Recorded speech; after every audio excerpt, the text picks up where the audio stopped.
A'udzubillahi minasyaitonirrajim. Bismillahirrahmanirrahim. Assalamualaikum warahmatullahi wabarakatuh.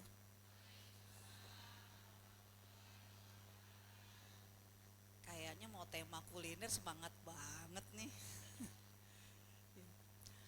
Alhamdulillahirabbil alamin wa bihi nasta'in wassalatu wassalamu ala asyrafil anbiya'i wal mursalin wa ala alihi wa ashabihi ila yaumiddin amma ba'du. Asyhadu an la ilaha illallah wahdahu la syarikalah wa asyhadu anna Muhammadan abduhu wa rasuluhu la nabiyya ba'dah. Allahumma salli ala Muhammad wa ala ali Muhammad fil alamina innaka Hamidum Majid. Alhamdulillah ibu-ibu sekalian, ummahat dan akhwat yang dirahmati oleh Allah Subhanahu wa taala, semoga selalu sehat walafiat. Saya benar-benar bersyukur sekali dan kagum, ternyata di tanggalan itu dimerahin, tapi ternyata di Andalusia tetap diitemin, kan gitu kan. Yang ngajinya nggak pakai libur, kan gitu. Luar biasa, ini menjadi satu anugerah dan satu komitmen bahwa yang namanya menuntut ilmu agama itu tidak kenal liburan, kan gitu. Walaupun abis ini langsung liburan lagi, kan begitu. Saya mencoba di hari ini karena memang ya momen tahun baru Syamsiah. Maksudnya gini, kan kalau bulan Masehi kan masih Januari. Karena kalau liburnya ini tahun baru Cina ya. Kita pakainya yang tahun baru Masehi. Jadi kalau ibu-ibu lihat di dalam Al-Qur'an, mau tahun baru pakai matahari Syamsiah, ya, yang biasanya nanti kalau tahun baru pakai matahari, awal tahunnya orang-orang sering menyebutnya ya karena lebih dahulu orang Romawi yang pakai. Jadi Januari, Februari itu patokannya adalah patokan matahari. Dan biasanya itu selalu patokannya musim. Makanya suka diplesetin. Kalau September, Oktober, November, Desember biasanya musim apa? Hujan. Kalau Januari enggak, hujan sehari-hari. Kan begitu. Kenapa kok September, Oktober ya itu biasanya selalu musim dingin, musim hujan, atau di belahan bumi yang semakin jauh dari matahari kan sampai musim salju. Karena dalam surat Al-An'am, jadi kalau ibu-ibu lihat surat Al-An'am, surat 6 ayat yang ke-96, perhitungan hari berganti pekan, berganti bulan, berganti tahun bisa jadi menggunakan patokan matahari. Nah, sekarang kan tahunnya 2023. Bagaimana momentum setiap tahun baru matahari, kita diminta untuk meningkatkan diri kita. Ini hal yang memang disunahkan oleh para sahabat. Seperti Umar bin Khattab, hasibu qoblaan tuhasabu. Hisab-hisablah diri kalian sebelum nanti dihisab oleh Allah Subhanahu wa taala. Jadi momentum tahun baru kita mengevaluasi, merubah gimana dapur-dapur kita yang udah biasa ya menjadi dapur yang tidak biasa. Masih dalam surat Al-An'am. Namun Allah juga menyebutkan kalau wasyamsa, enggak cuma matahari, wal qamara, bulan, husbana juga jadi patokan pergantian hari, pekan, bulan, dan tahun. Dan yang pakai bulan nanti bukan terlihat dari musimnya, karena nanti nama-nama bulan yang pakai hitungan bulan, karena bulan mengitari bumi, ini nggak pakai musim. Sehingga jangan kaget kalau bulan Ramadan kadang musim panas, kadang musim dingin, kadang ya musim semi. Ya karena memang dia tidak ada hubungannya sama musim. Kapankah disebut dengan waktu dengan menggunakan bulan? Kalau terlihat bulan itu berganti, ya misalnya kayak sekarang nih terlihat sabit. Berarti awal bulan. Dan pasti kalau dia bulan purnama tanggal berapa? 15. Ibu ngelihatnya 15 pakai bulan-bulan matahari atau bulan-bulan pakai bulan? Ya pakai bulan, karena nama-namanya nanti bulan itu untuk ibadah. Ya seperti Muharram, Safar, Rabiul Awal, Rabiul Akhir, kayak sekarang kan Rojab, ya. Kemudian kalau puasa kan Ramadan. Pasti bulan purnamanya itu 15-nya lihatnya pakai tanggalan Islam, yang patokannya pakai bulan. Keder, jangan kayak anak saya, ya kan? Katanya sekarang disuruh puasa pertengahan bulan, tanggal 15 kan, 13, 14, 15. Enggak ada, itu masih tanggal 2. Ya karena ngelihatnya pakai tanggalan matahari, kan gitu. Nah, karena kita sudah lewat ya bulan Muharram kan, berarti kalau Rojab itu udah lama Muharramnya. Nah, kenapa setiap momen tahun baru Islam yang pakai bulan, atau tahun baru Syamsiah yang pakai matahari, Umar bin Khattab sekali lagi menyuruh kita, kamu harus resolusi diri, kamu harus berubah. Ya karena kalau ibu-ibu lihat, untuk yang tahun barunya pakai matahari, rata-rata semua lagi pada raker. Ya enggak? Ya, masjid raker, sekolah raker, kan gitu kan? Ya, kemudian juga organisasi-organisasi semuanya raker. Buat apa sih raker? Rencana kerja buat apa sih? Kan mengevaluasi program-program yang sudah kita kerjakan, perbuatan-perbuatan yang telah kita lakukan, gimana? Ada enggak yang perlu diperbaiki, yang perlu ditingkatkan? Nah, jangan cuma sekolah, masjid, organisasi aja yang meningkatkan diri. Ayo, momen setiap tahun baru ya semuanya pada raker, kita pun juga ikut raker. Rakernya enggak sekedar raker taklim, tapi meraker diri dan rumah kita sendiri. Termasuk ayo program kerja kita untuk dapur kita. Yang bisa jadi semua yang dilakukan oleh Rasulullah SAW kita sudah mengerjakan, tapi ada sesuatu yang ingin kita tingkatkan lagi, ingin kita perbaiki lagi. Apa itu? Ayo, bismillah. Saya lupa. Oh, ini dia. Pertama, ibu seneng kan kalau berita dan status yang ibu posting viral? Seneng gak? Seneng. Ya kan begitu.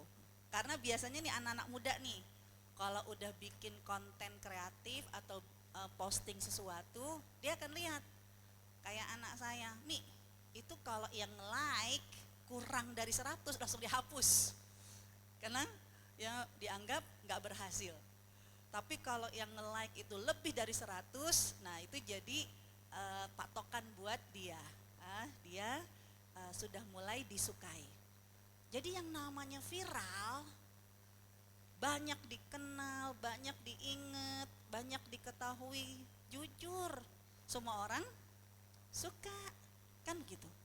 Nah, namun ada kalanya kita nggak mampu dan nggak punya kemampuan viral di bumi, ya, kan begitu. Yang mau kita pakai toa juga, ya tetap aja bisa jadi nggak viral di bumi. Tapi keinginan kita untuk viral tetap itulah manusiawi. Ayo, tahun baru ini kita memiliki sebuah program, yaitu apa? Kita akan mencoba untuk dari dapur kita kepengen viral di langit. Gimana tuh? Maksudnya ngundang malaikat makan di rumah kita. Jangan kabur semuanya. Nah, kalau semua malaikat menunjukkan diri ya untuk datang ke rumah kita. Kan viral itu enggak mesti orang-orang itu datang ke rumah kita. Tapi viral itu bisa jadi kenal enggak kenal semua orang memperbincangkan kita. Nah, itu yang kita harapkan. Malaikat-malaikat yang ada di atas langit dan juga menembus di atas langit. Walaupun kita tidak pernah mengenal mereka, tapi kita kepingin nama-nama kita viral di kalangan mereka. Mau nggak? Nah, Rasulullah SAW sudah menyebutkan ya salah satu caranya. Ya, bagaimanakah kita viral di langit? Innal abda, ini dalam hadis Rasulullah SAW. Ya, hadis qudsi. Ya, di mana ketika Rasulullah menyebutkan innal abda, kalau ada seorang hamba layal tamisu, pokoknya dalam melakukan segala sesuatu, apapun yang dia lakukan, termasuk di dapur, masak, ya, kemudian juga bersih-bersih dapur, mesiangin sayur, segala macam, apapun yang dia lakukan, mardotillah, dalam rangka mencari ridho Allah. Jadi motong bawang, ngupas bawang, motong daging, sampai bikin sayur, suka nggak suka, makan nggak dimakan, kita mah nggak ngaruh. Kenapa? Karena kita bukan karyawannya suami, kita bukan karyawannya anak. Kita dalam melakukan segala itu bukan untuk mereka. Kita karyawannya siapa? Allah. Kita mah cuman mencari ridho Allah. Mau dimakan kek, nggak dimakan kek, yang penting Allah ridho. Kalau ada seorang hamba yang seperti itu, maka apa kata Allah Subhanahu wa taala dalam hadis qudsi, wala yazalu, yang penting nggak kumat-kumatan, konsisten. Jangan pulang ngaji baru ya Allah, karena Allah, kan gitu kan. Lama nggak ngaji, jangan. Ya kalau nggak inget yang dia tergoda sama yang lain, gue males masak, kan gitu kan. Kan gini, ini gue jampi nih biar dia ya jadi harus konsisten, jangan anget-anget pisang goreng, yang konsisten, pokoknya semua dalam rangka mencari ridho Allah. Nah, ciri orang yang mencari ridho Allah ada dicontohkan seorang ulama, ya dia memang ulama kategori miskin, ya, kemudian juga belum terpandang, tetangganya orang kaya dan terpandang, ngebully tetangga, ya, ngebully ulama tersebut. Dipanggillah ulama itu, jadi tolong panggil ulama itu, diundang ke rumah saya. Ya, ketika dipanggil dan dia datang, namanya juga kepengen dibully, nggak dibukain pintu, jadi diemin aja. Bahkan begitu dia datang, oh maaf ya saya nggak bisa, ya kan, saya mau buru-buru nih. Padahal yang ngundang tangga itu sekali. Udah si ulama ini, oh ya udah ya, nggak dipersilakan masuk dan ditolak karena dia mau pergi, ya ulama itu pulang. Yang kedua kejadiannya begitu lagi, ya diundang nggak disuruh masuk, ya bahkan jauh-jauh dia bilang maaf ya, padahal si ulama itu udah mengagendakan berbagai macam karena janjian mau diundang, suruh datang, dia datang, ya ternyata udah dibela-belain, nggak dibukain pintu, ternyata malah disuruh pulang. Karena apa? Aduh maaf saya lagi sibuk. Kan boleh kan tuan rumah, ya walaupun udah janjian, tapi akhirnya aduh maaf saya nggak bisa nih, silahkan. Sampai yang ketiga kali. Begitu yang ketiga kali, mimik ulama itu nggak ada kecewa, nggak ada apa, oh ya udah nggak apa-apa. Sampai ditanya, kok kamu kayak begitu amat gitu, artinya hatinya kok bersih banget. Apa kata ulama ini? Loh, saya kan melakukan ini memenuhi panggilan tetangga saya. Kenapa? Karena Tuhan saya, Rasul saya yang menyuruh berbuat baik dengan tetangga. Salah satunya kalau diundang harus datang. Jadi saya melakukan ini bukan karena kamu. Masalah kamu nggak bukain pintu, nggak memberikan penghormatan kepada saya, nggak ngefek. Yang penting ya Allah, aku sudah menunaikan. Karena aku bukan karyawan kamu, aku ini karyawannya Allah. Nah sampai seperti itu kalau orang yang mencari ridho Allah. Sekali lagi, tapi nggak kumat-kumatan. Kalau mau viral, ya, wala yazalu bidzalika, konsisten, kayak begitu terus. Kalau sudah seperti ini, maka fayaqulullahu azza wa jalla, Allah akan ya berkata kepada siapa? Ya, Jibril, kepada malaikat Jibril. Kita sudah pernah menyebutkan malaikat Jibril itu tugasnya apa, Ibu? Satu, menyampaikan wahyu kepada Rasul. Nabi Muhammad udah wafat, berarti tidak ada lagi wahyu. Apakah kemudian berarti malaikat Jibril udah pensiun? Enggak. Apalagi tugas yang kedua? Malaikat humas. Ya, humas, malaikat yang suka broadcast. Kan humas itu kan yang suka nyampein berita. Jangan kalau wahyu kepada nabi, tapi kalau nyebar berita ya tidak kepada nabi, kepada siapa? Kepada sesama malaikat dan makhluk selain manusia. Itu tugasnya malaikat Jibril. Allah memanggil malaikat Jibril, berarti ini pesan sponsor, suruh dipiralkan, kan gitu kan. Ya, apa yang diucapkan oleh Allah kepada malaikat Jibril? Inna fulanan, disebut namanya, nama kita. Siapa itu? Ya, fulanan, ya fulan binti fulan. Ya, disebut namanya oleh Allah Subhanahu wa taala. Ya Jibril, ini adalah fulanan abdi. Dia hambaku. Dia bukan karena ya kepingin nyenengin orang, bukan karena siapa suaminya, siapa mertuanya, enggak. Karena dia abdi, dia hambaku, yaltamisu, konsisten. Dia selalu ayurdiani, mencari ridhoku.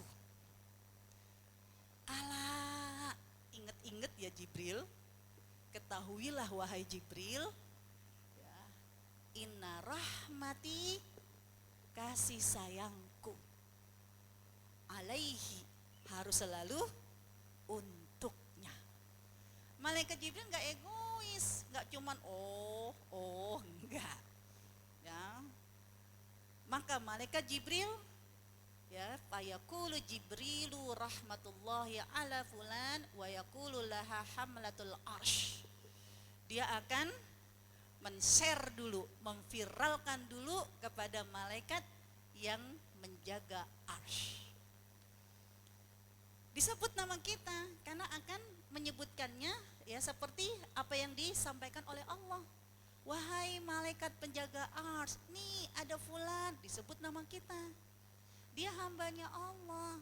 Dia selalu melakukan segala sesuatu dalam rangka mencari ridho Allah. Allah, ingat-ingat. Ya, kalian semua harus menyayanginya. Ternyata malaikat penjaga arsy begitu diminta untuk menyayangi orang tersebut. Apa yang dilakukan oleh malaikat penjaga arsy? Gak cuman love you full. Wah. Ya. Dalam surat Ghafir, surat 40, ayat yang ke-7 sampai ayat yang ke-9. Inilah yang dilakukan oleh malaikat penjaga arsy. Ketika ada nama-nama kita disosialisasikan oleh malaikat Jibril. Ya, surat Ghafir, surat 40 ayat ke-7. Alladzina yahmiluna al-arsya, malaikat-malaikat yang membawa arsy, yang ada di sekitar arsy. Tugasnya sebelum disebut nama kita, tugasnya apa? Yusabbihuna bihamdi rabbihim, bertasbih kepada Allah. Ya. Namun ketika nama kita disebut dan kita ini adalah orang bumi itu, manusia itu pendosa, ya kan? Bukti kalau malaikat itu sayang sama kita, dosa-dosanya dimintakan oleh malaikat untuk diampuni. Maka apa yang dilakukan oleh malaikat penjaga arsy di ujung ayat yang ke-7, Rabbana ighfir lil ladzina tabu. Karena dia disebut nama kita, Allah sayang sama kita dan mereka para malaikat penjaga arsy harus menyayangi kita, maka wujud cintanya mereka berdoa kepada Allah, ya Allah, ampunilah mereka yang bertaubat kepadamu. Wattaba'u sabilak, yang konsisten, gak anggot-anggotan. Ya, dia selalu istiqomah di jalanmu. Waqihim adzabal jahim, surat 40, surat Ghafir, Ada yang disebut ghafir, ada yang disebut mukmin. Tergantung ibu cetakan Qur'annya menyebutkan surat 40 namanya surat apa. Yang penting surat 40 aja ya. Ada yang ghafir, ada yang mukmin. Namanya sama. Waqihim adzabal jahim. Ya Allah, lindungilah mereka dari neraka jahanam. Baru ayat ke-7. Ayat ke-8, apa kata malaikat penjaga arsy? Ya Allah, ini orang gak sendirian di bumi. Dia itu punya keluarga, punya bapak-bapak, kakek nenek, punya pasangan, punya anak, keturunan. Maka ayat ke-8 apa doanya malaikat penjaga arsy? Ya Rabbana adkhilhum. Ya Allah, masukkan juga rombongan dari bapak-bapak mereka, dari pasangan mereka, dari anak-anak mereka ke surga. Jadi jangan dibiarkan sendirian hanya gara-gara mencari ridho Allah. Itu ayat ke-8. Ayat ke-9-nya apa lagi? Waqihimus sayiat. Ya Allah, dia belum di surga, dia masih di bumi. Oh, lagi masak. Jangan, dia lagi di bumi. Banyak sekali kecelakaan-kecelakaan, ya, kejadian-kejadian yang tidak menyenangkan di bumi. Maka karena malaikat penjaga arsy diminta untuk mencintai kita, maka wujud doanya mereka ayat yang ke-9, waqimus sayiat. Lindungilah mereka dari segala keburukan-keburukan dan juga keburukan di dunia faqad, dan di akhirat faqad rahimtah, karena rahimtah, sayangnya engkau kepadanya. Nah itu. Jadi ya Allah, kalau dibilang wow, perempuan itu mah pintu surganya banyak banget di dunia, bener. Dari rumah kita, bener. Tibang ngupas bawang air mata Bombay, walaupun emang lagi sedih, ya sulap semua. Ya Allah, ya kenapa aku menangis, padahal kan aku itu hamba, mau biarin deh, ya punya suami model begitu, kan gitu kan, pas banget lagi bawang. Kenapa? Karena engkau percayakan kepadaku, kan gitu. Air mata ini adalah air mata, kalau aku tidak bertahan untuk mencari ridhomu, gak akan mampu aku bertahan di rumah tangga ini, gak akan mampu aku masak. Kalau bisa apa, sebelum dia dimadu mendingan racunin duluan, kan gitu kan. Enggak, kenapa? Ya, kan begitu yang lagi viral katanya, jangan ya, racunin aja dulu sebelum dimadu, kan gitu kan. Orang-orang yang menjadikan dapur sebagai momen untuk viral di langit nggak akan kepikiran seperti itu. Kenapa? Ya karena hidup ini bukan untuk kalian. Hidup ini aku jalani untuk mencari ridho Allah. Itu baru malaikat yang amlatul arsy, penjaga arsy. Apalagi malaikat Jibril yaqululaha min haulahum hatta yaqulaha ahlus samawati sab'a. Juga malaikat Jibril akan turun ke malaikat-malaikat di setiap 7 langit. Langit ke-7, 6, 5, 4, 3, 2, 1. Juga mengatakan yang sama, bahwa Allah mencintai fulan. Kalian semua harus merahmati dan menyayangi orang yang dicintai oleh Allah. Dan sederhana, yaitu dalam rangka mardotillah. Udah, dalam rangka mencari doa Allah, enggak hanya permainan hati, perlu diucapkan dengan lisan.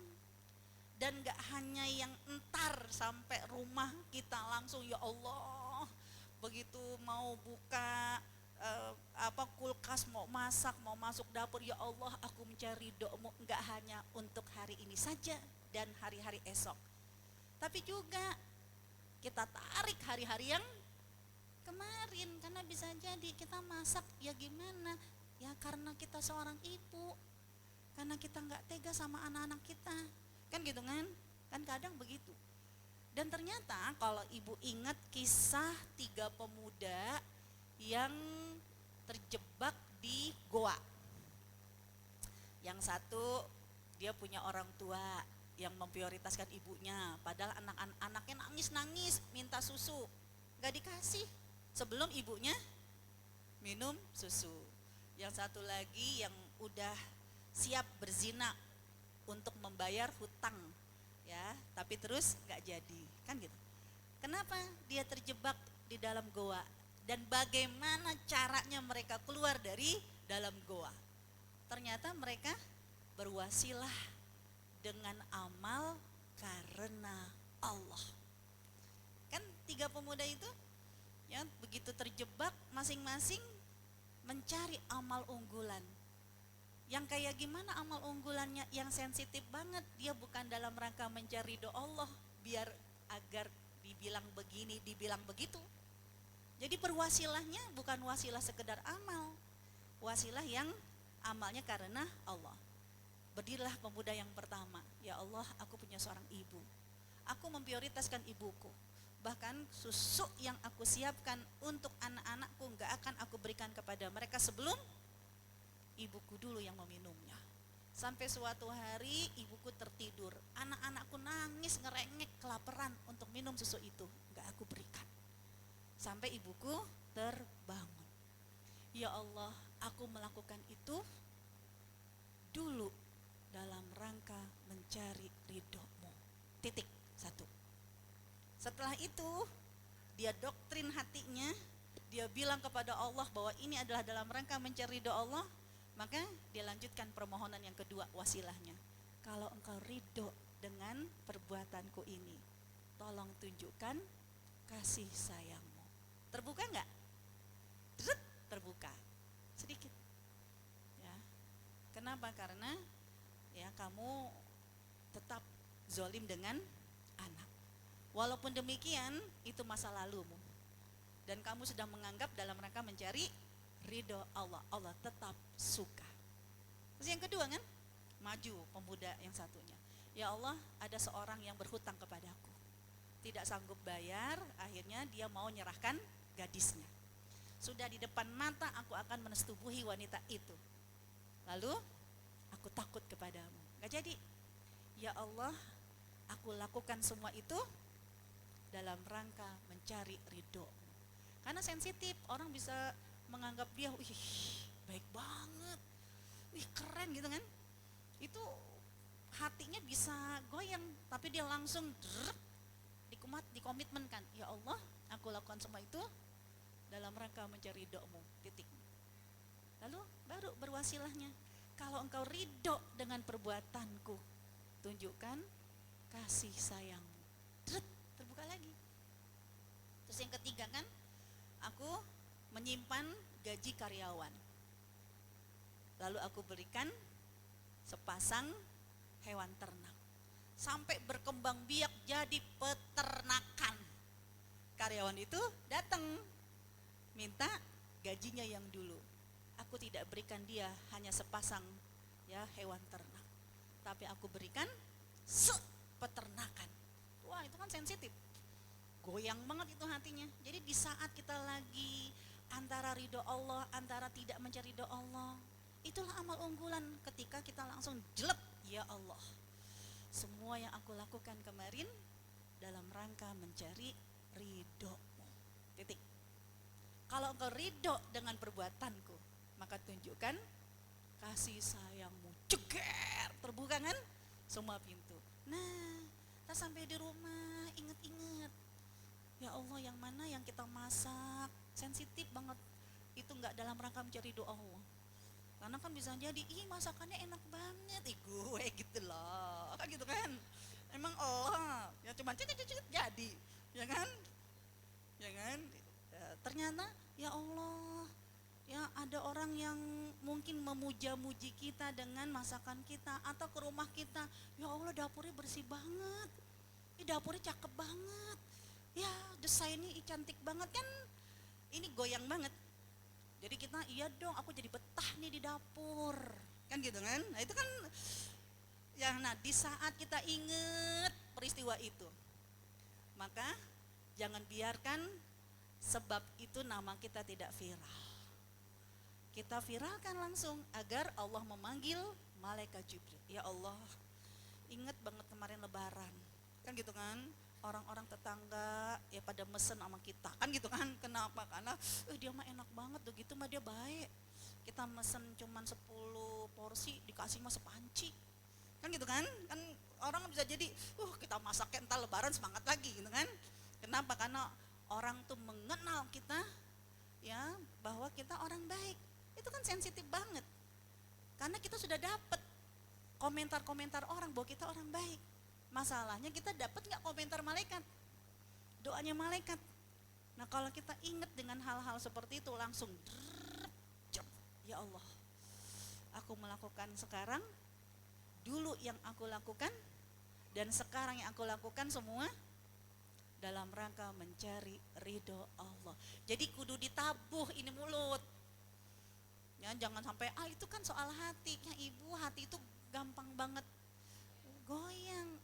Dan hati itu perlu didoktrin, perlu diomong terus sama mulut kita karena Allah. Nah, ini tips yang pertama. Lanjut. Apalagi? Nah, jadi yang tadi bingung dengan terjemahannya, sengaja saya ngajarin satu. Ya, sebenarnya udah ada ya hadisnya. Yang kalaupun nggak dicatat, nggak difoto, kan kita awal-awal sudah bilang, bukan masalah PDF-nya Bu, udah pada download belum aplikasi 9 kitab hadis? Nah, kan betul kemarin aja, loadingnya lama karena paket datanya udah tinggal sedikit. Tadi di rumah pakai wifi kan gitu kan, begitu sampai rumah, nah itu dilupa. Ya, jadi hadis-hadis yang saya kutip semuanya 9 kitab hadis. Jadi kalau ibu buka di Play Store, ya, jadi kalau yang di Play Store kan kalau beli kan harus Play Store kan, jangan di Shopee. Apalagi di pasar bersih kagak ketemu. Jadi Play Store nanti ada 9 kitab hadis yang gambarnya angka 9, Saltanera, angka 9. Ya, itu di download. Udah ada yang lihat? Ada ketemu Bu? Lihat aja, masalah berhasil nggak berhasil tergantung paket data. Yang penting lihat dulu angka 9. Lihat di Play Store ada kan angka 9 kan? Nanti itu ada 9 kitab. Lihat nggak ada Bu? Belum. Ya. Yang penting nanti munculnya itu angka 9. 9 kitab hadis. Jadi walaupun kita mungkin belum pernah nyolek buku Bukhari, Muslim, handphone kita mau udah khatam downloadnya. Ada angka 9. Nah itu dia, betul. Itu. Jadi ada Sahih Bukhari, Sahih Muslim, Sunan Ibnu Majah, Sunan Abu Daud, Sunan At-Tirmidzi, ya Sunan An-Nasai. Nanti ditambah lagi dengan Muwatta Imam Malik dan Sunan Ad-Darimi. 9 kitab hadis. Jadi nggak perlu beli rak buku, ya, karena sudah ada dalam genggaman handphone kita, ya.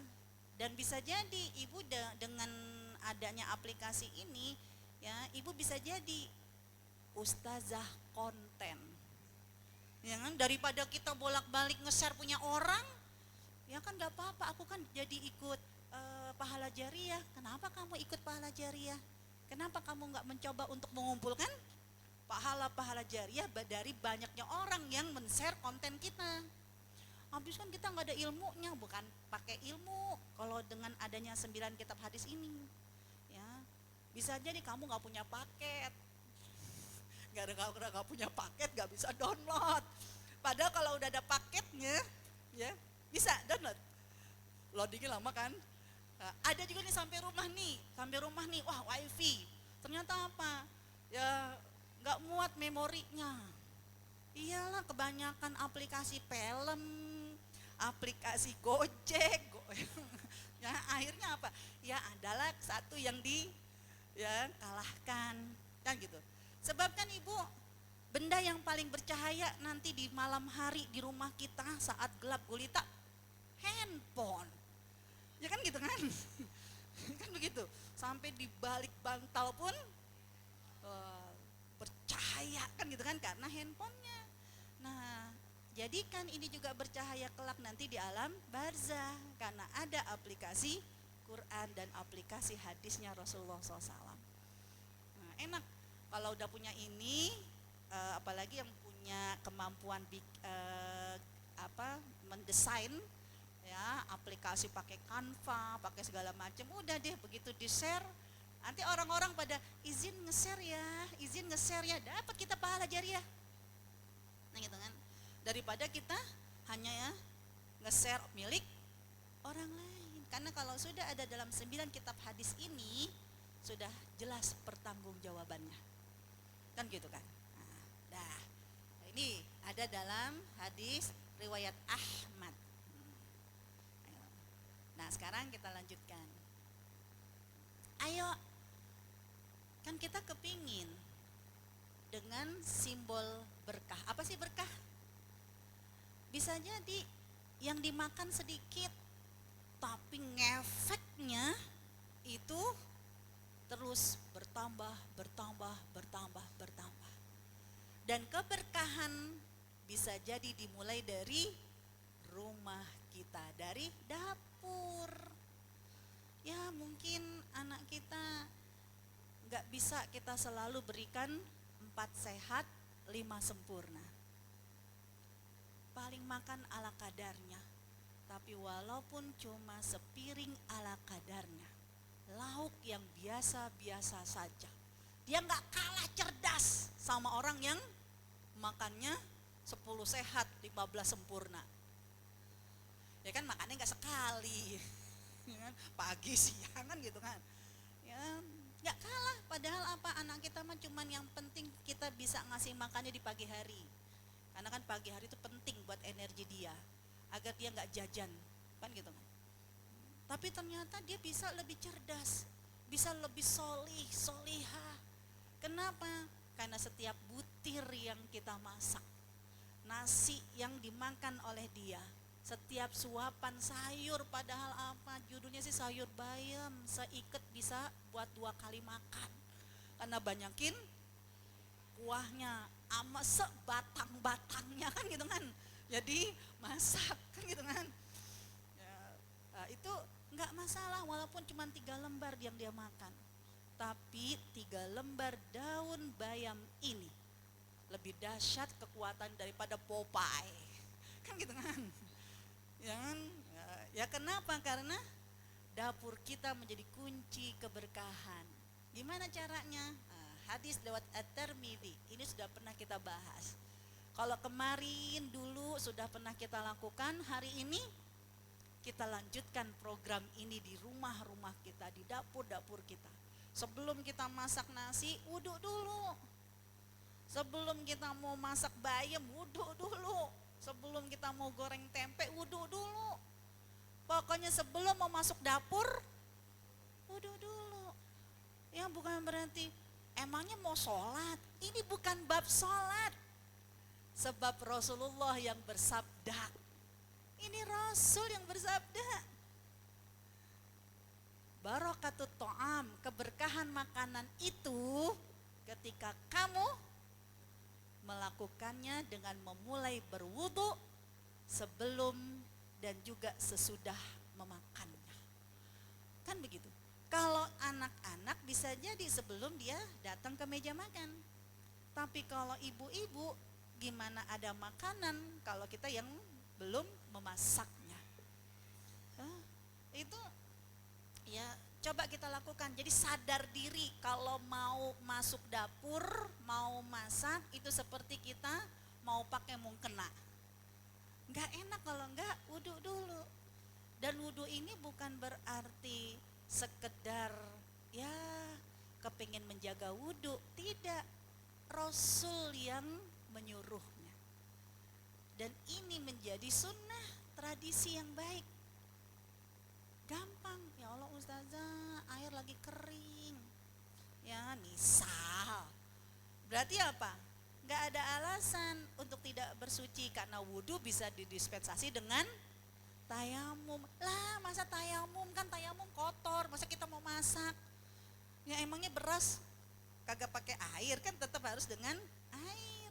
Artinya apa? Nggak ada alasan, karena bersuci ini adalah kunci kepingin satu butir nasi yang dimakan oleh keluarga kita.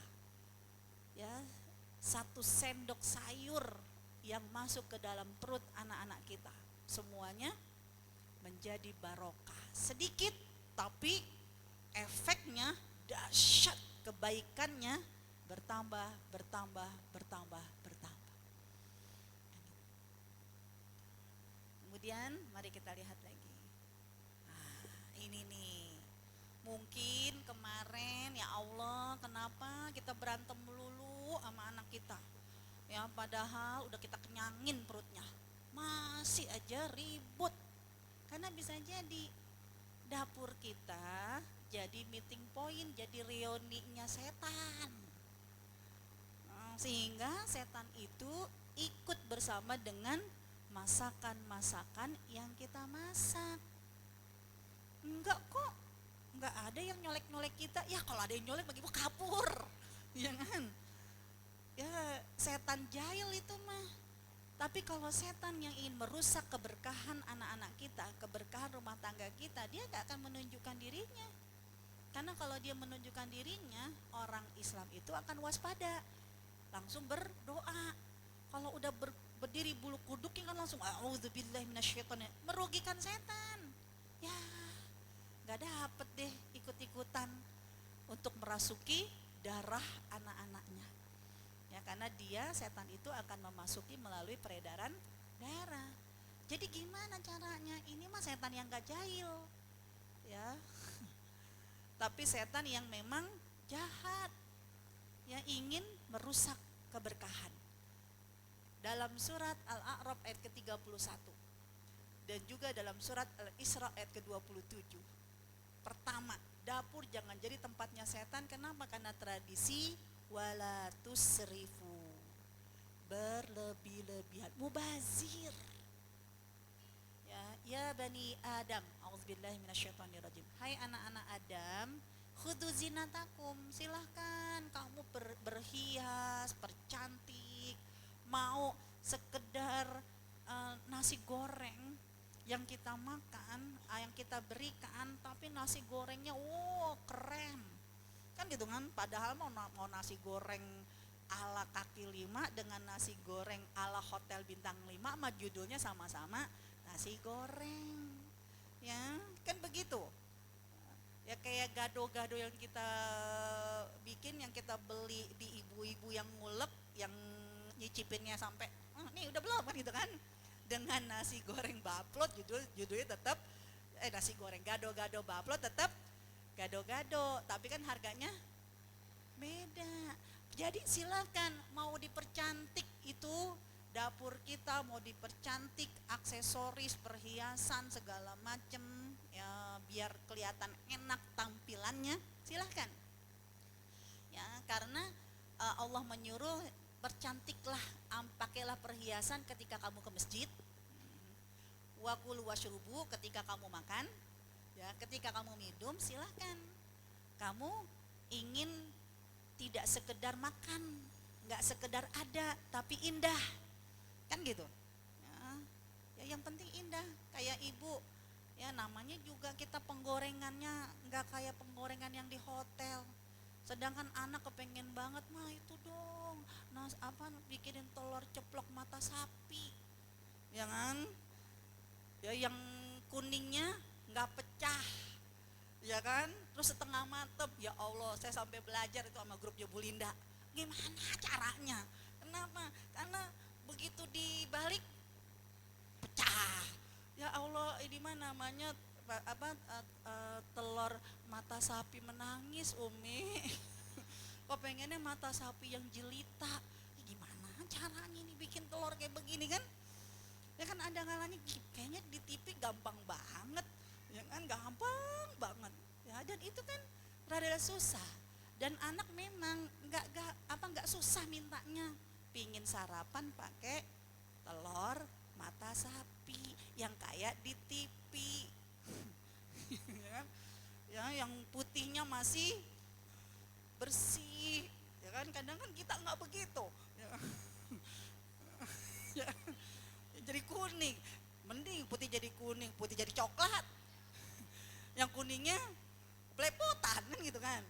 Walaupun judulnya ya Allah Nat, ya ini semua sama-sama rasanya telur, tapi pengen yang kayak begitu. Ya mungkin, aduh, ada kalanya kita kudu belajar untuk sesuatu yang indah. Nggak apa-apa, hukumnya mubah-mubah saja. Yang penting wala tusrifu, jangan berlebih-lebihan. Kalau sudah berlebih-lebihan, jatuhnya kan bahasa kita mubadzir.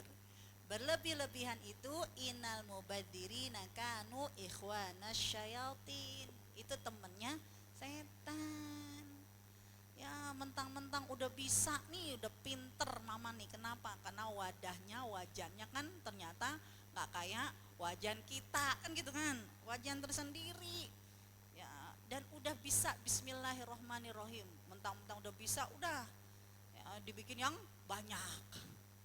Ya, dan bisa jadi model-model kayak begitu kan enaknya dimakannya anget-anget.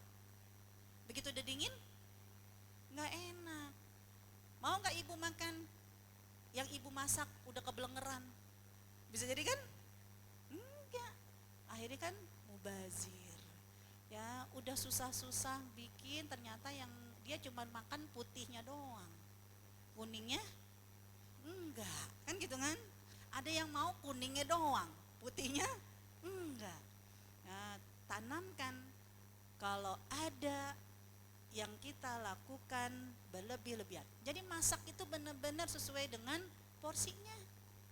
Jangan akhirnya aduh nggak dimasak, udahlah nggak dimasak ngomel, akhirnya lebih-lebih dibuang.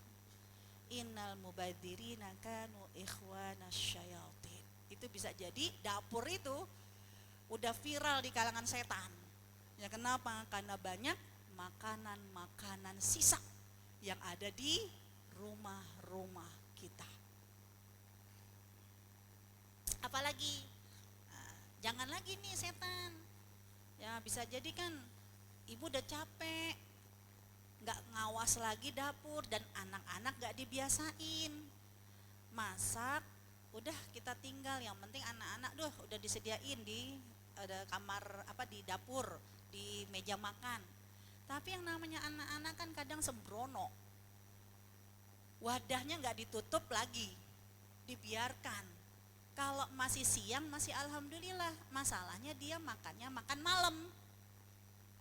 Ya, sedangkan apa ya auto rendang kan kita masak memang buat lebaran, kita masaknya malam takbiran, kan begitu. Biar nggak basi kan dibuka sedikit, hati-hati membuka wadah itu sedikit, dibiarkan sampai malam hari. Karena apabila malam hari atau malam telah tiba, tahanlah anak-anak kalian karena saat itu setan berkeliaran. Jadi jangan langsung dibilang setan gerondong kan, kadang sini jangan mana-mana, ntar ada yang setan gerondong yang itu bukan dia anak itu dibawa kabur sama setan, enggak, manusia kesetanan bisa jadi yang bawa anak-anak itu. Ya, apabila malam sudah mulai larut, maka lepaskanlah mereka dan tutuplah pintu-pintu rumah kalian. Kunci jendela, pintu semua dikunci. Enggak cuman itu, tapi khusus untuk ibu-ibu diminta oleh Allah Subhanahu wa taala, tutuplah tempat air minum kalian. Jadi kalau yang apa namanya mungkin dia gelasnya kan ada yang airnya masih ada, itu jangan dibiarkan, ditutup ya. Setelah itu juga tutuplah wadah-wadah kalian. Tengok di dapur, ada enggak masakan kita di panci yang belum ditutup. Enggak hanya sekedar takut kecoa. Ya, bisa jadi sebenarnya itu kecoa jelmaan. cicak jelmaan kan gitu kan. Makanya Rasulullah menyuruh kita kalau ada cicak dibunuh, boleh, 1 kali dapat sekian pahala, 2 kali pukul dapat sekian pahala. Nah, itu ada di dalam hadisnya. Nah maksudnya nggak hanya kita takut sama binatang yang bisa kita pukul, tapi yang dikhawatirkan adalah ya jangan sampai nanti wadah-wadah kalian kalau tidak ditutupi maka bisa jadi itu akan masuknya setan. Jadi setan ikut menikmati hidangan ya yang kita siapkan untuk anak-anak kita. Tadi masak udah ditutup belum ya? Gitu kan. Alhamdulillah masih pagi. Makanya ntar yang mau jalan-jalan jangan sampai malam. Ya kan, buru-buru langsung ya, pulang. Ya, tutupi semua wadah-wadah. Kan kadang saya suka lihat tuh ya di rumah tuh kadang ya Allah nih anak ya udah dikasih tutup wadah. Kan kadang ya dia makan terus gak ditutup lagi. Nah, itu jangan sampai dibiarkan dan kasih tahu mereka kalau tidak kalian tutup yang ada setan itu akan menikmatinya. Yang ada bukan nanti makanannya habis, enggak, ibu hitung 7 tetap 7. Ya kan? Wah ini ya kok hilang bener nih kata ustazah, enggak. Ya, dia hanya ikut makan kenapa? Mengambil keberkahan. Mengambil keberkahan. Lanjut. Nah, sekarang ya, kalau kita sudah mempersiapkan nyunnah di dapur kita dengan membuat viral nama-nama kita di langit dan juga menghindari dari tempatnya setan. Nah, sekarang ayo ya kita mencoba untuk aneka ragam menu yang kita siapkan ya. Kalau memang itu sudah ada di rumah-rumah kita, nggak sekedar ini doyannya Upin dan Ipin ya, paha kan gitu kan, karena ternyata Rasulullah itu suka dengan paha. Jadi apa ya, menyiapkan paha adalah salah satu nyunnahnya Rasulullah Shallallahu Alaihi Wasallam. Ayo beberapa menu. Masak ayam, kan kadang anak itu sukanya ayam. Ya ini ayam dulu, ya sukanya ayam. Kan kadang gitu ya Allah ayam mulu, mama udah sebel sama ayam. Jangan. Man ragima as-sunnati falaysa minni. Siapa yang enggak suka dengan sunnahku, dia bukan golonganku. Karena ada anak yang maunya ayam. Ketika kita memasak ayam untuk keluarga kita, berarti apa? Kita menyiapkan mereka makan yang mengikuti yang disukai oleh Rasulullah Shallallahu Alaihi Wasallam. Enggak apa-apa, kamu mau ayam lagi sok, kenapa? Biar anak yang bunda kayak Rasul ya, walaupun cuman dari sepotong ayam gitu. Yang besok ayam lagi ini kayak Upin sama Ipin, ayam melulu. Sekarang mah udah gak bukan Upin sama Ipin lagi, biarin kayak Rasul karena dia sukanya ayam ya. Masalah melulu atau gak melulu kan tergantung selera anak-anak kita ya. Karena Rasulullah dalam hadisnya, hadis Tirmidzi, aku pernah melihat Rasulullah makan daging ayam ya, dan ini menyebutkan bahwa ayam pun yang ketika kita hidangkan ya tidak sekedar ini menu spesial karena kesukaan anak-anak kita, tapi menu spesial ala Rasulullah Shallallahu Alaihi Wasallam. Sehingga bisa jadi Rasul makin cinta. Kenapa? Karena kamu masak ayam pun untuk anak-anakmu karena nyunnah Rasul kan gitu. Lanjut. Bawang merah, jadi waspadalah dengan bawang merah yang mentah, bawang merah atau bawang putih ya. Alhamdulillah mah di masyarakat kita nggak tradisi, karena kita bawang gorengnya kan mateng ya, dan efek di keringatnya nggak kayak orang Arab. Karena orang Arab itu bawang itu jadi lalap ya, jadi lalap. Jadi jangan ya bawang mentah. Sampai Rasulullah menyebutkan bukan berarti nggak boleh bawangnya, waspadalah dengan efeknya kan gitu kan.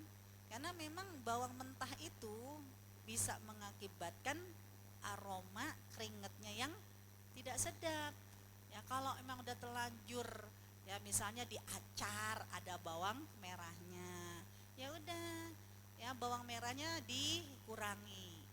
Nah ketika kita, aku nggak suka nih bawang merah, lo gaya lo. Nah sekarang bukan lagi lo gaya lo, aku nggak suka bawang merah, kenapa? Karena ngikutin Rasul yang bawang merah mentah, Rasul nggak suka. Kan kadang mungkin ada di antara ibu-ibu kalau ketemu acar yang nggak suka dengan bawangnya. Yang sekarang kita niatkan nggak suka dengan bawang mentah itu pun karena Rasul, ya nyunnah, ya dengan menu bawang yang kita hindari adalah bawang mentah. Ya, karena Rasulullah bersabda, ya barang siapa yang memakan ya bawang putih ataupun bawang merah dan bawang bakung, ya bawang bakung itu ya daun bawang. Karena di eh, apa ya di Mesir itu, kalau yang saya tahu di Mesir itu bawang itu yang memang disuka oleh mereka itu memang bawang bakung dengan daun-daunnya. Jadi dibilang merah enggak, bawang putih enggak, ya mirip-mirip bawang bombay. Itu sedaun-daunnya dimakan. Alhamdulillah lidah kita dari dulu sama orang tua kita sudah dibuat ala nyunah. Kita nggak suka dengan ya bawang mentah. Ya, bersyukurlah kita orang Indonesia, orang Melayu yang semuanya pengen dimasak dengan matang. Ya, jangan dekati masjid-masjid kami karena bisa jadi efeknya itu kan kalau mau memang harus siasati dulu bau badannya ya dari efek bawang tersebut. Kemudian siapa yang suka masak kelinci? Emang sih kita kagak tega ya kan, apalagi kelincinya ya Allah, si Rabiti putih bersih jauh ya kan. Ya, nah kalau kita nggak suka no problem. Tapi ketika diajak menu sate kelinci, jangan jijai di gue, lo mah sadis, jangan, jangan. Karena jujur, saya pun kalau disuruh makan daging kelinci, ya Allah, dulu anak saya kecil dia minta dibeliin kelinci kan gitu kan. Lah dia mah cuma demennya doang, yang ngurusin kan ya nyabokin kita, ya kan kita. Ya kita kan kalau udah ngerawat binatang udah berasa sehati gitu kan. Terus apa? Diajak makan kan deket puncak sini kan, daging kelinci. Saya bilang kagak ketahuan saya kenapa. Ingat banget itu si Rabiti. Ya, si comel gitu kan dimakan. Ya itulah memang dasarnya hati seorang ibu kan begitu. Tapi kalau ada yang suka dengan kelinci, jangan dibilang dasar lo sadis lo. Jangan kayak nggak punya makanan lain lo, kelinci yang comel kayak begitu dimakan juga lo, buas banget lo. Shh, jangan begitu. Kenapa? Karena Rasul pun ya ketika seorang sahabat menemukan kelinci di satu daerah namanya Zahran, dan ya dia menangkapnya dan kemudian menyembelihnya dan kemudian mengirimkan pahanya. Jadi Rasulullah nggak cuman paha ayam, paha kambing, paha kelinci. Rasulullah ya ketika mengirim pahanya atau pangkal pahanya Upin Ipin, ya maka Rasulullah pun memakannya. Jadi jangan dibilang sadis loh. Berarti kalau kita menganggap orang yang makan kelinci berarti buas, berarti menuduh Rasulullah. Tapi kita nggak ketelan, diem aja. Ya kan kenapa? Kayak saya inget si Rabiti, si comel gitu kan. Umi enak nih, nggak ketelan. Udah makan aja deh. Ini lebih empuk. Terserah. Jangan nggak tergoda. Kan kadang kita makan kan bukan soal goyang lidah, tapi goyang hati, nggak ketelan gitu kan. Lanjut. Nah, yang suka timun, nah orang Sunda nih suka timun, bersyukurlah orang Sunda, ya Allah udah nyunah banget dah di rumahnya kalau nggak ada timun. Apalagi yang darah tinggi udah stok banget timun sama labu ya kan. Ternyata Ya Rasulullah pun juga menyukai mentimun. Timun.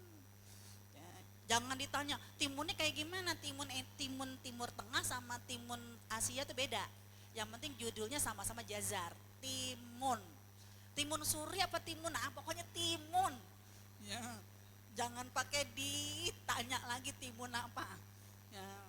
Dalamnya apa luarnya? Pokoknya timun. Dikupas apa nggak dikupas? Nah, gitu ya. Pokoknya timun. Ya sebab luar biasa nih masyarakat kita kadang di bulan Ramadan minum pun timun kan gitu kan, yang timun suri. Nah, itu Rasulullah pun juga menjadikan salah satu dari menunya makan mentimun. Nah kalau rutop itu tergantung ya siapa yang ngasih kita, karena ini rutop ya kurma yang baru mateng susah ya, kalaupun ada mahal ya kan. Nah, jadi ya di Arab mah banyak rutopnya, di Indonesia banyak timunnya. Tetap ya sunnah dengan timun. Alhamdulillah baru kemarin beli timun 2 kilo ya kan. Berarti ya dapurku nyunah Rasul. Cuman timun doang, emang Rasul makan timun. Hidangan manis. Nah, biasanya kan kita makanan penutup ya. Ya silakan karena Rasul itu suka dengan al-halawah. Ya yang manis-manis. Yang penting jangan berlebihan. Ingat umur. Ya. Dulu kan ada bebek ya. Ya kalau diingetin orang kan bisa jadi japri pribadi kan DM ya.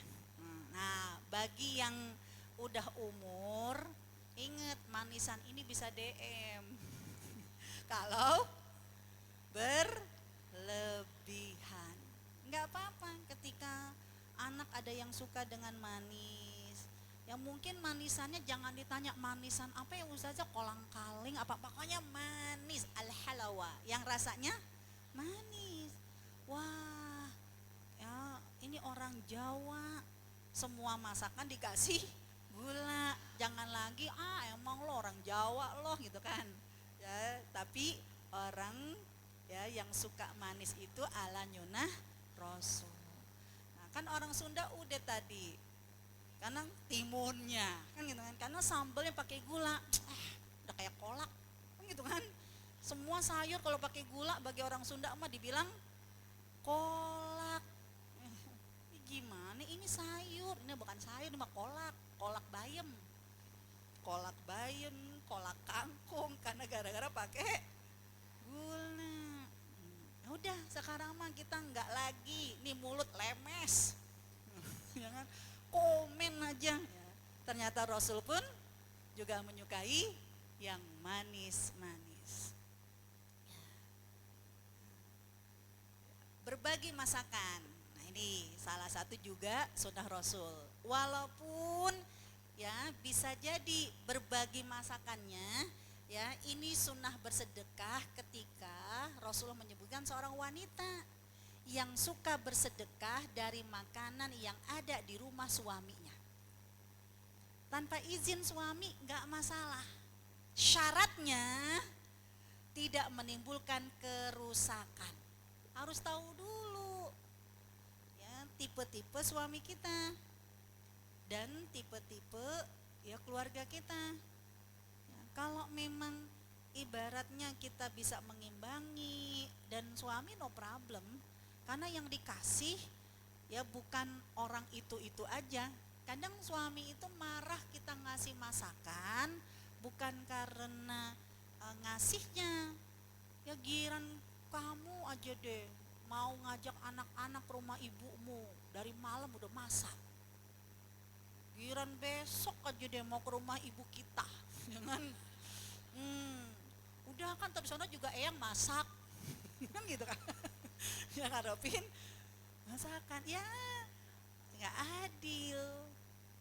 Karena bisa jadi bukan suaminya pelit tapi kitanya yang tidak adil.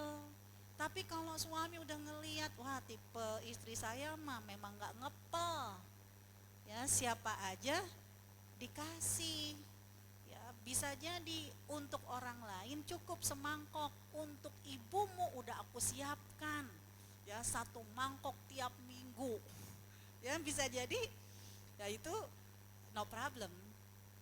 Tanpa izinnya pun tidak membuat kerusakan, maka kata Rasulullah SAW, baginya pahala dan juga bagi suaminya pahala yang diusahakannya. Jadi mengalir pahala untuk suami istri. Nah, jadi jadikan dapur kita sebagai sunnah bersedekah.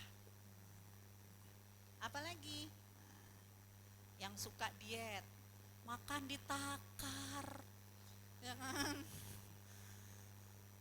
Ya Allah, semuanya ditakar. Udah, jadi niatnya nggak sekedar diet, tapi ternyata dalam hadis Bukhari, Rasulullah yang menyuruh ditakar-takar makanan kalian, niscaya kalian akan diberkahi. Jadi nakar ini gak sekedar diet, yang suka nakar juga hindari mubadir.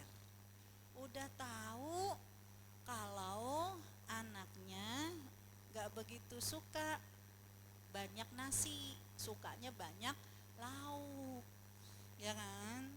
Ya udah, berarti kurangi masak nasinya. Kan sekalian sampai malam.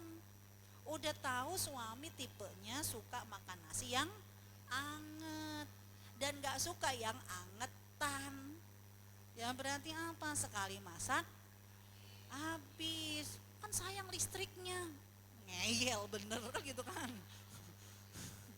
Kan gitu, kan begitu ya, kalau udah angetan udah gak nafsu, udah gak selera kan. Nah ini kan semuanya pakai takaran. Habis sih kita belinya rice cookernya yang gede, ya kan. Nah sekarang tinggal berdua, ya kan?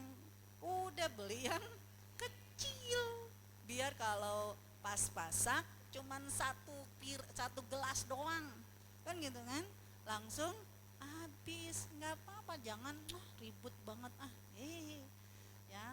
Ternyata memang ini hadis Bukhari, ketika kita menimbang makanan, efeknya kalian akan diberkahi. Jadi yang nggak cuman soal nakar masakan biar nggak mubazir, yang kita juga begitu kan.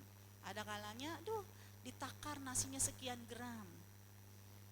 Nah itu kayak saya di rumah, suami saya lagi belajar nakar kalori. Baru mau makan kerupuk, ini kalori sekian, ya Allah. Ya kan? Sampai saya bilang, ayah, pengen banget makan tahu isi. Wah, gorengan itu kalau bisa dihindari. Ya kan? Kan begitu. Semua ditimbang, sampai anak saya yang kecil pun juga gitu. Dek, Umi pengen makan itu nih, pengen makan manisan mangga gitu kan. Tulis manisan mangga dengan mangga, terus Pak Mimi manisan mangga sekian kalori, la ilaha illallah. Ya kan, ya kan, ya, jadi ternyata menakar-nakar kalori pun efek jangan sampai ada sesuatu yang berbahaya. Karena kata anak saya gitu, Mi makanya sadar umur, Umi itu udah jelita, ya kan, jelmaan 50 tahun, oleh jelmaan, jelita itu bukan jelmaan, jelangan gitu, ditakar-takar. Ya Allah, ya biasanya kan kita makan kalau nggak ada kerupuk kagak enak ya. Sekarang kagak boleh ada kerupuk, ya kan, karena kerupuk itu pertama nggak bisa berhenti dan kalorinya tinggi.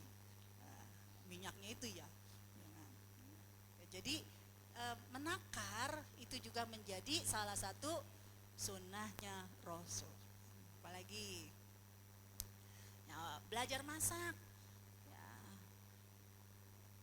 gimana caranya ya biar masak yang enak gitu ya, karena dengan masakan yang kita masak lalu kita makan dengan keluarga kita dan membuat anak-anak dan suami kita bahagia apapun masakan kita ya, dan selalu kita tingkatkan sehingga semakin meningkat ya cintanya. Rasulullah pun bersabda, tidak ada seorang yang memakan satu makanan pun yang lebih baik dari makanan hasil usaha tangannya sendiri.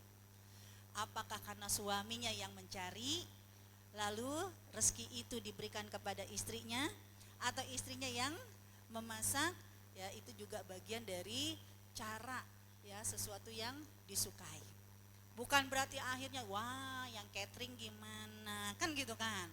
Yang catering pun kan bisa jadi ya ini bagian dari upaya dia ya untuk membuat makanan yang disukai di rumahnya. Karena istri yang ikut membantu suaminya dengan catering kan uangnya juga untuk keluarganya kan gitu ya. Mungkin bab yang suka catering ya kalau soal masakan yang berat ya aku nggak sanggup, tapi paling tidak apa teh yang diseduh untuk suaminya ya kan gitu kan. Telur anget yang diceplok untuk anaknya, ada hasil karya anakku sendiri. Tapi kok soal rendang, aduh catering aja dah ya kan ya, daripada nanti yang dibayang dengan yang dihidangkan beda. Itu tipe saya banget tuh. Jangan udah berdasarkan YouTube segala macam. Ini kok kayak begini, yang dibayang nggak begitu. Kenapa jadi begini ya? Ya kan begitu. Kemudian hidangan labu. Yang suka labu siam untuk di sayur labu, atau labu mentah, atau labu parang, pokok judulnya labu. Ya, dan itu Rasulullah pun juga ya sampai ketika Anas bin Malik ya pada saat melihat Rasulullah SAW itu menyantap ya makanan mana ya nih labu nih ya labu, sampai Anas bin Malik ya karena Rasulullah suka mencari-cari labu, maka sejak hari itu pun aku mulai menyukai labu. Masalahnya kadang anak kita nggak suka labu. Anas bin Malik ini adalah anak-anak yang mengikuti Rasulullah SAW karena ibunya yang meminta Anas bin Malik untuk melayani Rasul ya, dan akhirnya apa? Dia menyukai labu bukan karena enaknya labu. Tadi dia menyukai labu karena Rasul itu mencari-cari labu. Nah kita yang sudah suka labu langsung niatkan inilah menunya Rasulullah kan gitu. Dan Indonesia luar biasa, labu kecil, labu siam, labu parang, pokoknya judulnya labu. Jangan dihidangkan kalau pas azan. Udah tahu azan dihidangkan, nanti membuat akhirnya jadi galau. Ya, makan dulu apa? Sholat dulu. Jadi pasang dong jam dinding di dapur. Tahu, memang sih makan siang itu jam 12. Tapi zuhur sekarang jam 12 lewat 4. Jangan pas jam 12 kita hidangkan. Nyuruh anaknya makan, gak taunya azan berkumandang. Makan dulu, sholat dulu. Kan begitu. Emang akhirnya apa? Makan dulu. Tapi gimana kalau jam makan siang begitu, jam makan malam begitu? Ya. Apakah kita pede sama Allah? Kan itu dipanggilnya sama Allah. Ya, dan meja makan itu kita sebagai ratunya. Anak kan bingung, ratu ibuku atau raja Allah. Udah disiapin juga makan dulu, gitu kan. Hadis aja boleh bilang Ya, nanti kan akhirnya anak, wah, untuk makan siang dan makan malam harus mengalah antara Tuhan dengan ibuku, kan gitu kan. Jadi biar anak itu nggak galau, jangan disajikan hidangkan pada saat azan. Itu sunnah Rasulullah SAW. Perbanyak kuah juga nyunnah. Sayur bayam ini sepanci. Shh, Rasul yang nyuruh perbanyak kuah.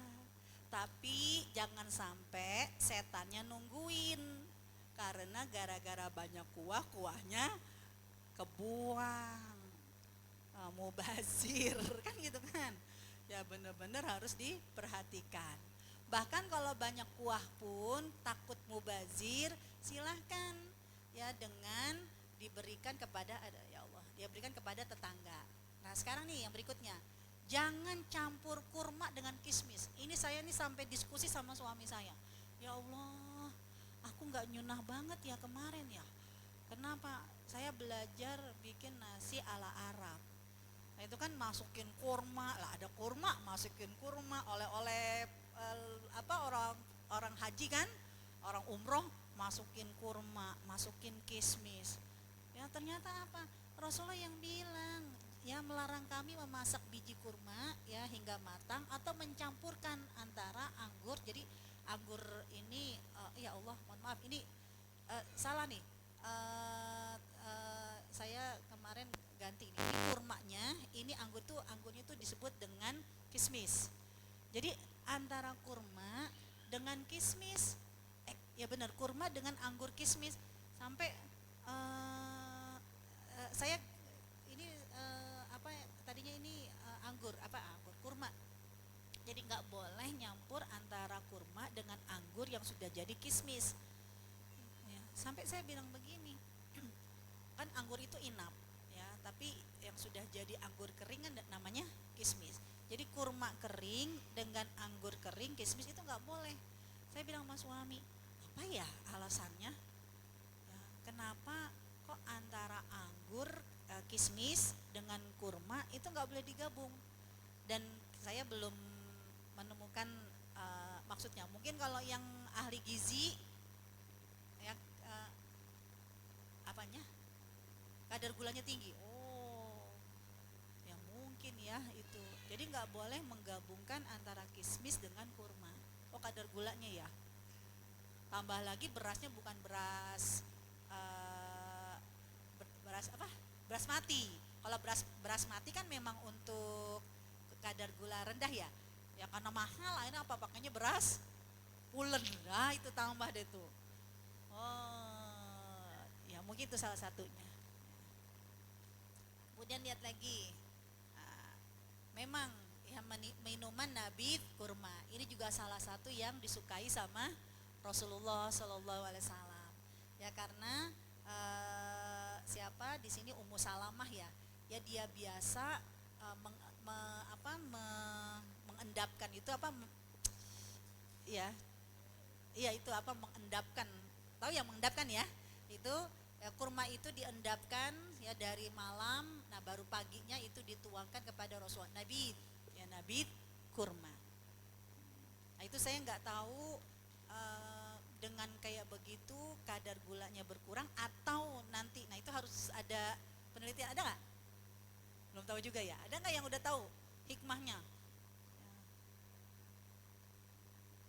Kenapa? Apa bu katanya bu? Ya maksudnya kadar gulanya berkurang dan efeknya? Oh udah. Oh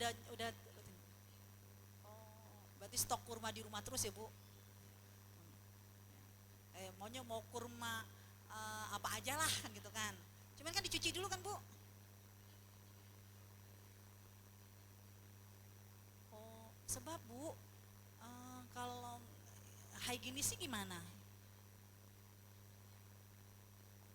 Oh karena saya kalau kurma tuh walaupun kering saya cuci. Kenapa? Apalagi kurma Mesir, ya Allah orang Mesir mah jorok. Jadi kudu dicuci dulu kan gitu kan. Bismillah aja. Bismillah itu bukan berarti membuat debu-debu itu jadi hilang, ya tetap harus dicuci kan gitu. Nah, ini dia paha. Jadi Rasul itu suka dengan paha. Sampai ekstrimnya Rasulullah dengan suka paha ini bisa menjadi mukjizat kalau dikehendaki oleh Allah Subhanahu wa taala. Ya kenapa? Karena ya Rasulullah ya Allah. Ya. Jadi pernah suatu kali ya Rasulullah itu minta kepada sahabat, berikan aku pahanya. Ya udah dikasih paha. Terus ya Rasul bilang, tolong berikan aku paha, ya berikan lagi aku paha, ya.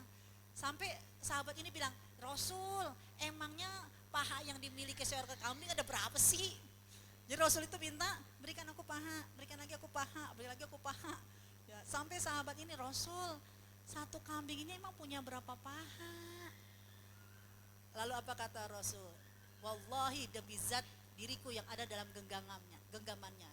Seandainya engkau diam, niscaya Allah akan berikan banyak paha sesuai dengan yang aku minta. Jadi kalau anak kita mah paha lagi, ya Allah, ayam itu cuma ada 2 paha. Ya mama belinya 1 ekor ayam, makanya belinya yang semuanya paha. Kan gitu. Iya, nah sekarang mah udah jadi mukjizat. Kita, mukjizat dapur kita, kenapa? Karena kita nggak harus beli seekor ayam. Kita bisa beli semuanya paha ayam. Saya bilang, ya Allah, saya cari-cari Bu, jujur gak ada apa Rasul yang suka sayap ayam ya. Karena saya suka sayap ayam, ternyata Rasul sukanya paha ayam, kan gitu. Nah ini dia, ini yang terakhir nih tentang dapur. Namanya juga mencari ridho Allah. Ridho suami di atas ridho Allah. Lagi asik-asik kita nyanyi ya, buat masak. Ibu kalau masak emang senengnya pakai baju kayak begini atau ya you can see iya kan, habis masaknya sambil sholatullah kan gitu kan. Lah belum masakan jadi ada yang toel.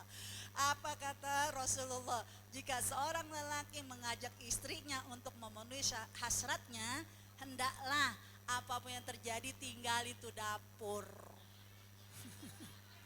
Matiin kompor. Jangan alasannya, aduh lagi masak tergosong kan gitu kan.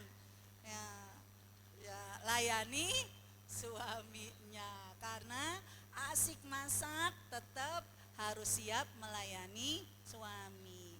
Kompor bisa dimatiin, sedangkan hasrat suami kadang tulalit makin nanti senewen. Udah kita masak akhirnya nggak dimakan gara-gara apa? Losin gitu kan. Nah inilah ya prakteknya. Ada yang nanya sama saya, Ustazah, terus kita melakukan di dapur? Terserah. Terserah, yang penting satu, kagak ada orang. Yang kedua, ya jangan sampai ada CCTV. Yang ketiga, jangan sampai ada tetangga yang suka nyelonong dapur. Kalau semuanya aman, terus nanti gimana? Ya udah, ya takut nanti dilihat sama setan. Emang di kamar kagak ada setan? Ya, caranya biar nggak dilihat sama setan, gak ditonton sama setan, bacanya doa ya Allahumma janibna syaiton wa janibis syaiton ma razaqtana. Berlindung dari setan, dimanapun setan gak bisa nobar ya. Sebab ibu kalau gak baca doa itu, di kamar pun, matiin lampu pun setan nobar. Karena setan demen tuh nobar yang kayak begituan.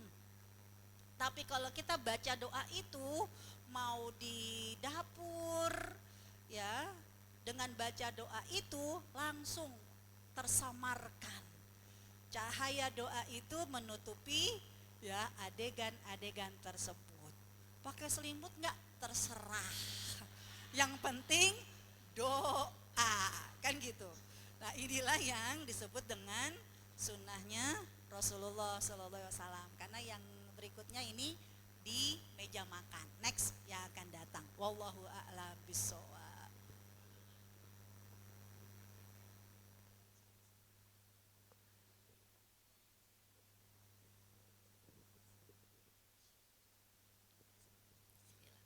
Masya Allah, dari dapur jadi viral di langit. Wah, siapa yang mau? Semua ya kita mau ya insya Allah ya. Jadi surga tujuan kita. Ini teman-teman siapa yang mau bertanya silahkan. Mangga, acungkan jari atau maju ke depan. Hayu atuh. Ini bagus banget loh. Siapa yang mau bertanya? Oh iya.